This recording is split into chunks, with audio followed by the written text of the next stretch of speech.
যারা বুকে অস্ত্র নিতে পারবে পারবেন বুকে অস্ত্র নেওয়া যাবে জামাত নো ম্যাটার মিয়া কাকা আফসার মামা মোশারফ ভাই এবং আমাদের দিদের ভাই জিয়া আমাদের আমরা তো আছি আমাদের পারভেজ সোহান টোন আমরা এই কেন্দ্রিক যে তালিকাটা আগামী এক সপ্তাহের ভিতরে সেটা আলমগীরের কাছে আপনারা জমা দিয়ে দিবেন।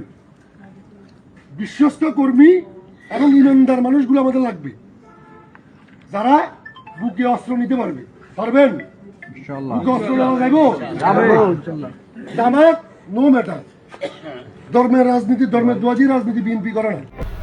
বাংলা এডিশনে প্রচারিত একটি ভিডিওতে দেখতে পাচ্ছি বিএনপির একজন নেতা তার কর্মীদের উদ্দেশ্য করে বলছেন, আমার কিছু বিশ্বস্ত কর্মী এবং ইমানদার কর্মী দরকার, দুঃখিত, যারা বুকে অস্ত্র বহন করতে পারবে।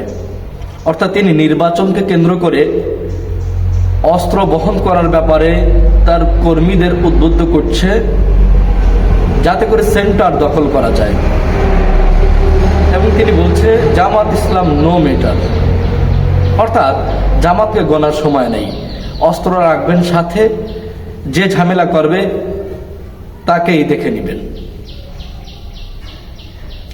5 আগস্ট পরবর্তী বাংলাদেশে বিএনপি এই ধরনের উগ্র এবং সন্ত্রাসী কর্মকাণ্ড পরিচালনা করবে এটা আমরা কখনো ভাবতেই পারিনি।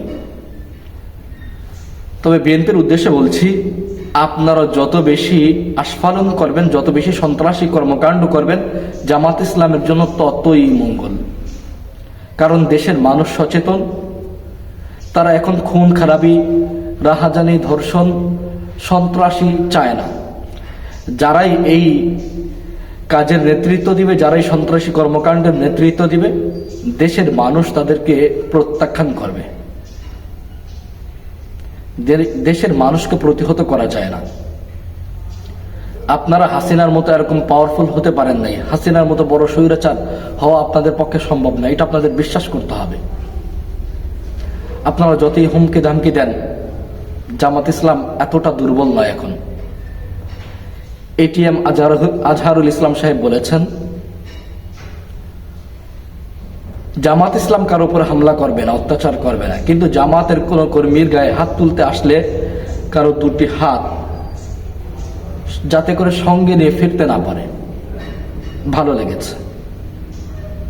তো বিএনপির উদ্দেশ্যে এই মেসেজটাই, আপনারা যতই অস্ত্র রাখেন, যতই সন্ত্রাসী কর্মকাণ্ড পরিচালনা করার প্ল্যান করেন, হুমকি ধামকি দেন, জামাত ইসলাম ভয় পায় না। জামাত ইসলাম মৃত্যুকে পরোয়া করে না।